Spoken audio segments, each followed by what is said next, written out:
जीनी ने मछुआरे को अपनी पूरी कहानी सुनाई। उसने बताया कि उसका पूरा राज्य एक जालिम जिन्न ने छीन लिया था। किसी तरह वह अपनी जान बचाकर इंसानों की दुनिया में भाग आई थी। मछुआरे की आंखों में करुणा भर आई। उसने प्रेम से कहा, प्रिय, तुमने जीवन में बहुत दुख झेले हैं, अब तुम मेरे साथ निश्चिंत होकर रहो।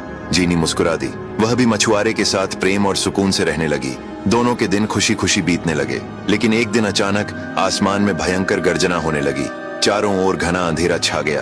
तभी काले बादलों को चीरता हुआ वही जालिम जिन्न प्रकट हुआ। उसे देखते ही जीनी का चेहरा डर से पीला पड़ गया।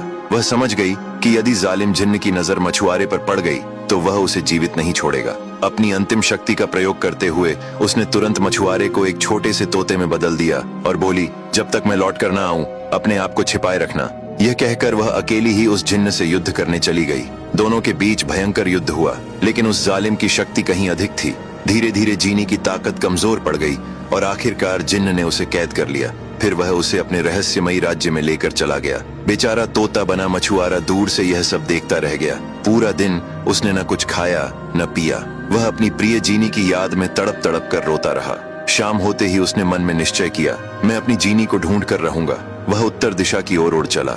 रास्ते में जंगल के कुछ ताजे फल खाकर उसने अपनी भूख मिटाई। रात होने पर वह एक विशाल वृक्ष के खोखले तने में छिपकर बैठ गया। आधी रात होते ही अचानक एक ऐसी कर्कश हंसी गूंजी कि मानो पूरा जंगल कांप उठा हो और आसमान फट जाएगा। डरते डरते तोते ने बाहर झांका।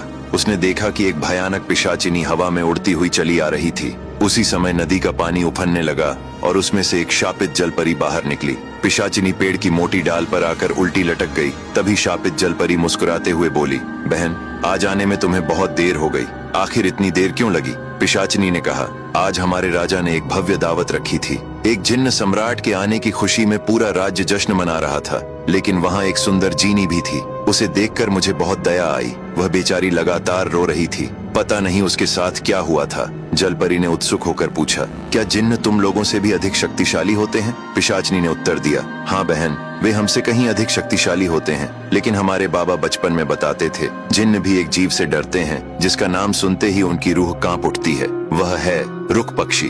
कहते हैं कि रुक पक्षी किसी भी जादू को पल भर में नष्ट कर सकता है। उसकी शक्ति इतनी अपार होती है कि बड़े बड़े जिन्न भी उससे भय खाते हैं। पेड़ के खोखले में छिपा तोता बना मछुआरा भी उनकी बात ध्यान से सुन रहा था। अब आगे क्या होगा? तोता बना मछुआरा अपनी जीनी तक कैसे पहुंच पाएगा? क्या वह जालिम जिन्न के चंगुल से उसे आजाद करा सकेगा? यह जानने के लिए देखिए कहानी का अगला भाग।